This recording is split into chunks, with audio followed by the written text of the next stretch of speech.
High, আমার এই tan পড়া মুখটাকে কিভাবে আমি এই চকচকে ঝকঝকে মুখে পরিণত করলাম সেই গল্পটাই আজকে তোমাদের সঙ্গে শেয়ার করব। So hello everyone, again welcome back to my channel. তোমরা সবাই কেমন আছো? আশা করছি সবাই খুব ভালো আছো, আর ঈশ্বরের কৃপায় আমিও ভীষণ ভালো আছি। তবে আমার স্কিনের অবস্থা ভীষণই খারাপ। দেখো, এত পরিমাণে ট্যান পড়েছে যে আমি আর কী বা বলবো। নিজের মুখের অবস্থা দেখে নিজেরই না ভীষণই খারাপ লাগছিল। তাই ভাবলাম আজকে একটু ঘরোয়া পদ্ধতিতেই আমার এই স্কিনটাকে সুন্দর করে নেওয়া যাক। আর ভাবলাম স্কিন কেয়ার যখন করছি তাহলে তোমাদের সঙ্গে একটা ছোট্ট করে ভিডিও শেয়ার করে নিই, কারণ এটা দেখে তোমাদেরও যদি কারোর উপকার হয় তাহলে আমার বেশ ভালোই লাগবে। প্রথমেই দেখো, আমি একটা টিস্যু পেপার নিয়ে নিয়েছি, আর এই টিস্যু পেপারটা ছিল অবশ্যই ভেজা টিস্যু, শুকনো টিস্যু কিন্তু না। তো টিস্যু পেপারটা দিয়ে আমি ভালো করে আমার মুখটাকে অনেকক্ষণ ধরে ক্লিন করে নিলাম। আর তারপরে আমি কিছু ঘরোয়া পদ্ধতি ইউজ করব। এই যেমন আমি নিয়ে নিলাম 2 চামচ টক দই, আর তার সঙ্গে আমি অ্যাড করলাম বেসন, যেটা আশা করছি প্রত্যেকের বাড়িতেই থাকে। তো কিছুটা পরিমাণ মতো বেসন আমি এখানে দিয়ে দিলাম, আর যে যতটা টক দই নেবে সেই পরিমাপেই কিন্তু বেসন দেবে। আর এখানে আমি অ্যাড করলাম কস্তুরি হলদি। এটা যদি তোমাদের কারোর বাড়িতে না থেকে থাকে তাহলে অনলাইনে অর্ডার করে নেবে, সেখানে অবশ্যই তোমরা অ্যাভেলেবেল পেয়ে যাবে। তো এটাকে ভালো করে একটা মোটা করে আস্তরণ তৈরি করতে হবে। দেখো, আমি তোমাদের টেক্সচারটা দেখিয়ে দিচ্ছি। এবার এটাকে সুন্দর করে মিক্স করে নিয়ে হাত দিয়ে ভালো করে তোমার গোটা মুখে লাগিয়ে নেবে। এটা মুখ বলে না, তোমরা গলায় বা তোমাদের হাতে পায়ে যেখানে যেখানে তোমাদের ট্যান পড়ে যায় সেখানে সেখানে সব জায়গাতেই তোমরা এটা ইউজ করতে পারো। আর আশা করছি খুবই ভালো ফল পাবে। আমি আপাতত যেহেতু স্নান আমার হয়ে গেছিলো, আর তাই ভাবলাম এখন আর পুরো আমার হাত পুরোটা কভার না করে শুধু মুখটার গলাটাই আমি দিয়ে নিলাম। তারপরে 10 মিনিট এটাকে আমরা রেখে দেবো।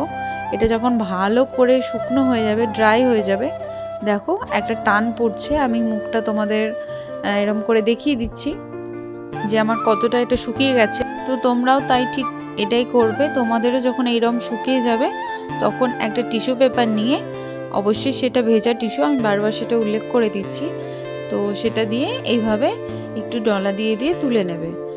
আর একটা টিস্যুতে হবে না, যদিও অনেকগুলোই লাগবে। তো আমি এখানে 2টো টিস্যু পেপার নিয়েছিলাম, আর সেখানে আমার অনেকটাই উঠে গেছিলো, আর বাকিটা তখন আমি জল দিয়ে ভালো করে ওয়াশ করে নেব। আর এই যে আমি মুখটা ভালো করে ওয়াশ করে চলে এসেছি, আর আমি এখানে কোনো রকম ফেস ওয়াশ বা কোনো কিছু ইউজ করিনি, শুধুমাত্র জল দিয়ে কিন্তু মুখটা ধুয়েছি। আর তোমরা তো দেখতেই পাচ্ছ কতটা পরিমাণে চেঞ্জ হয়ে গেছে আমার স্কিনটা, ট্যানটা কতটা রিমুভ হয়ে গেছে। কিন্তু আমার মুখে না এখনও ছোট ছোট ফেসিয়াল হেয়ারগুলো রয়ে গেছে। এবার সেটাকে আমি একটা ফেসিয়াল রেজার নেব, দিয়ে আলতোভাবে সেটাকে আমি রিমুভ করে নেব। তোমাদেরকে দেখিয়ে দিচ্ছি, দেখো যে পদ্ধতিতে, সেইভাবেই তোমরা ইউজ করবে। তো সেভাবে আমি এবার তুলে নেব আমার এই ফেসিয়াল হেয়ারগুলোকে। আর তোমরা অনেকেই হয়তো ভেবে থাকো যে এটা খুবই খারাপ, এতে আরও ঘন ঘন বেরিয়ে যায়, দাড়ি গজানোর মতো অনেক হেয়ার বেরিয়ে যায়। কিন্তু না, এটা একদমই না, এটা একদমই ভুল ধারণা। কিন্তু তার আগে আমি কি করে নিচ্ছি, এখানে একটু বরফ দিয়ে নিচ্ছি, কারণ স্কিনে আমি অনেকক্ষণ ধরে ডলাডলি করেছি। তো স্কিনটাকে একটু রিল্যাক্স ফিল করানোর জন্য আমি একটু বরফ দিয়ে নিলাম। এরপর তোমরা নিয়ে নেবে একটা অয়েলি ক্রিম, যেটা তোমাদের স্কিনে শ্যুট করে, বা তোমাদের পছন্দ মতো যে কোনো অয়েলি ক্রিম তোমরা নিতে পারো। আর আমি নিয়ে নিয়েছি এখানে একটা জয়ের ক্রিম। যেহেতু এখানে আমার হেয়ারের মাধ্যমে ক্রিমটা প্রায় উঠেই যাবে, তো বলতে পারো ক্রিমটা আমার নষ্টই হবে, তাই খুব একটা দামি ক্রিম আমি এখানে ইউজ করিনি। তো তোমরা তোমাদের পছন্দ মতো এটা নিতে পারো। তো তারপরে আমি যেভাবে তোমাদেরকে বোঝালাম, মানে যে দিকে তোমরা করবে প্রথমে তার উল্টো দিকে মুখটাকে তোমরা হালকা পাউট করে নেবে বা বেঁকিয়ে নেবে, যেটা তোমাদের বুঝতে সুবিধা হয় সেই হিসেবে আমি বলছি। তো তারপরে দেখো, আলতো হাতে, একদম আলতো হাতে, কিন্তু কোনো তাড়াহুড়ো করবে না, আস্তে ধীরে মুখটাকে টান টান রেখে এইভাবে রেজার চালিয়ে তোমরা তোমাদের সমস্ত ফেসিয়াল হেয়ারগুলো রিমুভ করে নেবে। আর আমিও বাড়িতেই এইভাবে নিজে নিজেই আইব্রো প্লাগ করে থাকি এই রেজারের মাধ্যমেই, তো সেটাই তোমাদের দেখালাম। আর তারপর আমি এখানে কি করছি, আমার ফেসিয়াল হেয়ার সমস্তটা রিমুভ হয়ে গেলে আমি নিয়ে নিলাম অনেকগুলো বরফ। আর আমার হাতের কাছে সেই মুহূর্তে বড় কোনো বাটি বা গামলা ছিল না, তো তাই জন্য আমি এখানে কড়াই নিয়ে নিয়েছি। তো অনেকগুলো বরফ নিয়ে এইভাবে ঠান্ডা জল করে নিয়ে আমি বারবার মুখটাকে এইভাবে জলের মধ্যে কিছুক্ষণ ধরে ডুবিয়ে রাখবো। আর তারপরে এই ঠান্ডা জলটা আমার স্কিনের মধ্যে ভালো করে বারবার দিয়ে দেব। আর তারপর আলতো আলতোভাবে একটা নরম যে কোনো কাপড়ের সাহায্যে আমি আমার স্কিনটাকে মুছে নেব। আর ঠান্ডা জল বা বরফ স্কিনের জন্য কতটা ভালো সেটা তো তোমাদের আলাদা করে বলার কিছু নেই।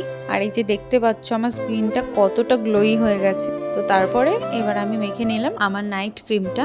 আর তোমরা যদি এটা দিনের বেলায় করে থাকো তাহলে অবশ্যই এই নাইট ক্রিমের জায়গায় তোমরা সানস্ক্রিন ইউজ করো। তাহলে কি ভাবছো? আর দেরি না করে ঝটপট তোমরাও এভাবে তোমাদের ট্যানটা রিমুভ করে নাও ঘরে বসেই, আর পেয়ে যাও আমার মতো এরকম সুন্দর একটা গ্লোই স্কিন। তো আমার আজকের ভিডিওটা ছিল এতটুকুই। তোমাদের সবার কেমন লাগলো অবশ্যই জানিও। যদি ভালো লেগে থাকে একটা ছোট্ট লাইক কমেন্ট আর শেয়ার করে দিও। খুব শীঘ্রই দেখা হচ্ছে পরের একটি ভিডিওতে। ততক্ষণের জন্য সবাইকে টাটা বাই।